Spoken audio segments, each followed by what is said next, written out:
এলাকা জম্মি গেছে রে ভাই। রাষ্ট্রপতির কার্যালয়ের সেই প্রোগ্রামার গ্রেপ্তার। বাংলাদেশ জামাতে ইসলামী আমির ডাক্তার শফিকুর রহমানের এক্স আইডি মানে সাবেক টুইটার অ্যাকাউন্টটি হ্যাকের ঘটনার ভিত্তিতে হ্যাকের যথেষ্ট প্রমাণ পায় রাষ্ট্রপতির কার্যালয়ের সহকারী প্রোগ্রামার সরোয়ার আলমকে গ্রেপ্তার করে দেখানো হয়েছে। এই যে লোকটা, এই যে সরোয়ার রহমান আলম, এনিকে কিন্তু গ্রেপ্তার করেছেন। এই লোকটা এমন ভাবে তার ডাক্তার শফিকুর রহমানের আইডিটি হ্যাক করে সেখানে একটা পোস্ট করছেন, যেখানে বাংলাদেশের মানে প্রতিটা চাকরিজীবী যারা মহিলা রয়েছেন তাদেরকে এমনভাবে কুরুচিপূর্ণভাবে সে ভাষা ব্যবহার করেছেন, যেটা দেখে আমরা ইতিমধ্যে যারা জামাত সদস্য রয়েছেন তারাও কিন্তু ডাক্তার শফিকুর রহমানকে ঘৃণা করা শুরু করেছেন। এদিকে অন্য দল তারা তো ঘৃণা করেই অল টাইম। কিন্তু বিষয় হচ্ছে, আমি বারবার বলছি, আপনারা কোনো কিছু যাচাই বাছাই না করে আপনারা এই সব নিয়ে কথা বলতে আসছেন না। আপনারা কিছু বিএনপি কর্মীরা আছেন, কিছু অন্য ধরনের লোক আছেন, আপনাদের মাথা যে আসলে মূর্খ, আপনারা এটা প্রমাণ করলেন দাপে দাপে। আমি এতবার বলি যে ভাই অ্যাকাউন্ট হ্যাক হতে পারে, কিন্তু কিছু বিএনপি লোক কর্মীরা আছেন, তারা না বুঝে আমার কাছে আসছেই বলতে শুরু করছেন কি যে ভেরিফিকেশন কি মানে বোঝেন? ভেরিফিকেশন মানেই বলে সিকিউরিটি, বুঝছেন? এটা কোনো কথা? আবার অনেকে বলতে আছেন যে যদি হ্যাক হয় তাহলে তো গুগলের একটা কোড আসবে, অথবা সেই কোম্পানি থেকে একটা নোটিফিকেশন দেবে যে আপনার অ্যাকাউন্টে হ্যাক হচ্ছে অথবা পরিবর্তন করা হচ্ছে, আপনার পাসওয়ার্ড পরিবর্তন করা হচ্ছে। আরে ভাই, হ্যাক মানে এইটা? হ্যাক তো ওটা তো সামান্য, ওটা তো যে পারে না সে ট্রাই করলে ওইটা হ্যাক। কিন্তু এমনি যারা প্রফেশনাল হ্যাকার তাদের কাছে এটা কিছু না। আপনি টেরও পাইবেন না যে আপনার এখানে চুরি হয়ে গেছে। যেমন পিছনের পকেট থেকে পকেট মারিয়া যে টাকা চুরি করে, আপনি টের পান না। যখন আপনার টাকা লাগবে তখন পকেটে হাত দেন, না আপনার মানি ব্যাগটা নেন, তখন তো আপনি বুঝেন যে আপনার পকেট মার হয়ে গেছে। তাহলে আপনি কেন বুঝেন না ভাই? আপনার প্যানের পকেট ছিল, তাহলে আপনার কেন মানি ব্যাগটা চুরি হলো? এইসব এরকমই সিস্টেম আছে ভাই, এরকমই অনলাইনের সিস্টেমও আছে।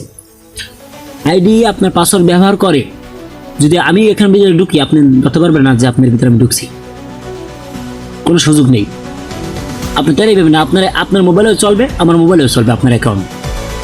এই জিনিসটা আমি একবার বুঝাচ্ছি, তারপর আপনারা কিছু বোঝেন না। কেন বুঝবেন? কারণ আপনারা অন্ধ। আপনারা চাচ্ছেন যে আমাদের দল আমাদের দলের সেরা, আমাদের দলের কোনো দোষই নেই। এবারে তোকে দোষ হয়, তুই কি ভালো মানুষ বেড়া? তুই যদি ভালো মানুষ হবি তাহলে তুই তো ওকে দোষ ধরতে নেই।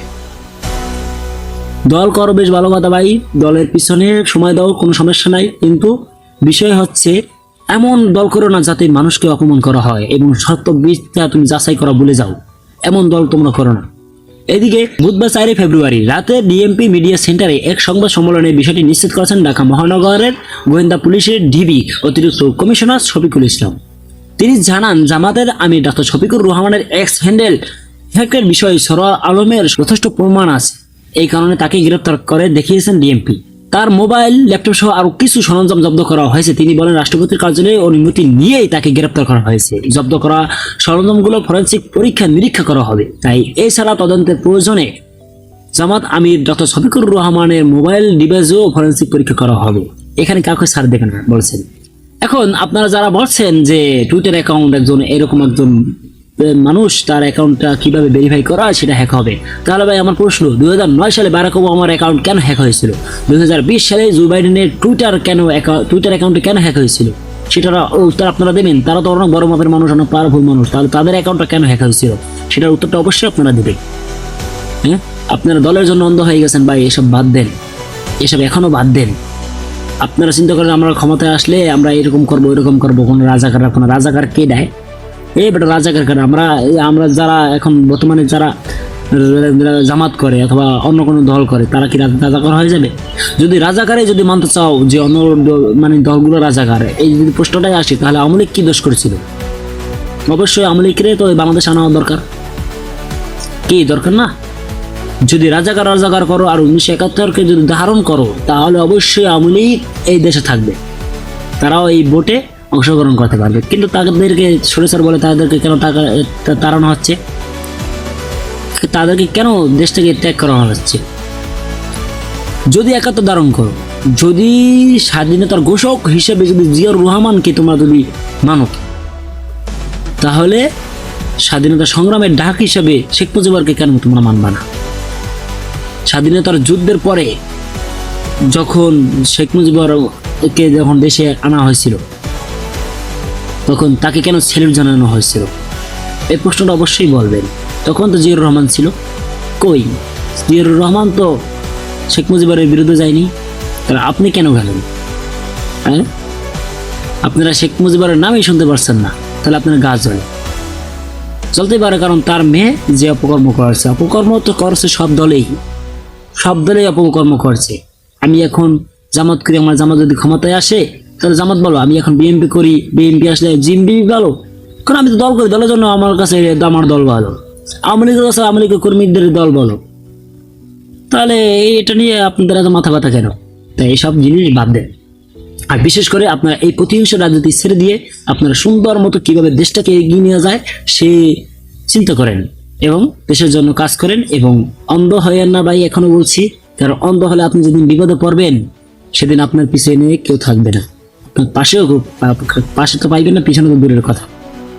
তাই তখন তো আফসোস করবেন যে আমার সাথে এটা কেন হলো। কারণ এটা হবে, কারণ আপনি তো সাদাকে সাদা বলেন নাই, কালোকে কালো বলেন না, এর জন্য আপনার সাথে এরকম ঘটনা করতেই কোনো বিষয় না। কিন্তু বিষয় হচ্ছে আপনি আল্লাহর রহমতে আপনারা সুন্দর করে জীবনটা পরিচালনা করুন, রাজনীতি সুন্দর মতো চালান। বিএনপি আসুক, আমরা বিএনপি যে তারেক রহমান রয়েছেন তাকে আমরা খুব ভালো লাগে, এবং তার যে এক কথায় তার যে বাবা জিয়াউর রহমান তাকে তো ভালোই লাগে। আর মরহুম খালেদা জিয়া, তিনি মমতাময়ী মা, তিনি আপসীন নেত্রী ছিলেন, তাকে তো আমাদের এক কথাই ভালো লাগে।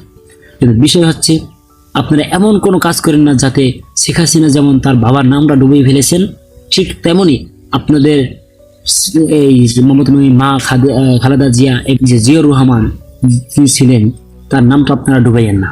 সুতরাং আপনারা এমনভাবে দেশটা চালানোর চেষ্টা করুন, যে শপথ করুন যে আমরা এমনভাবে চালাবো যাতে মনে করে বাংলার প্রতিটি ঘরে ঘরের মানুষ যেন মনে করে আমাদের বাংলাদেশের একটাই দল বিএনপি, একটাই দল, আমাদের এই দলটাই আমরা সুন্দর করে আমরা এমনভাবেই করব যাতে একটা ক্রুচুত থাকবে না এই দলে। একটা যে মার্কেটিং করবে তাকে ছাড়াই দেবা, যে মার্কেটিং করবে তাকে ছাড়াই দেবা। মানুষকে ক্ষমা করতে শিখুন, মানুষকে ভালোবাসা দিতে শিখুন। এবং আমার ভিডিওটি এখান থেকে আমি শেষ করলাম। যদি ভালো লাগে আমার চ্যানেলটি সাবস্ক্রাইব করে অবশ্যই পাশে থাকবেন। ধন্যবাদ।